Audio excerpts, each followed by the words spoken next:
Let us understand the step-by-step process of using a GST payment and GST electronic challan in Strategic ERP. Navigate to the GST payment form under the statutory module. Select the name of company, GST number, month and year. The GST payment entries tab will auto-populate based on your selection. You can view the GST output ledgers, GST output set-off ledger, GST input ledgers, GST input shut-off ledger and previous amount. The GST output set-off ledger will include all CGST and SGST output ledgers.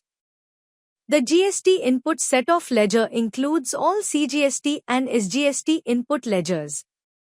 You can view the ledger balance prior to the selected month in the previous amount field.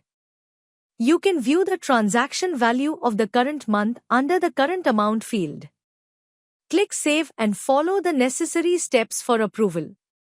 Once approved, you can view consolidated rates and ledgers against a combined single ledger.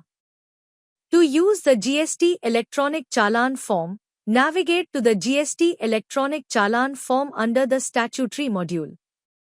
Select the project name, month and year. Based on your selection, the GST electronic challan details will auto-populate. You can view the output GST and the current input GST. The CGST, SGST and ITC balance will be auto-fetched by the system. The output liability will be netted off against the input liability. In case of output liability greater than input liability, enter the interest to pay or penalty to pay or late fees to pay as applicable. Once approved, you can view the consolidated ledger posting under the History tab. Once the challan is generated, it can be used for online payment through the GST portal. The process of using GST payment and GST electronic challan is now complete.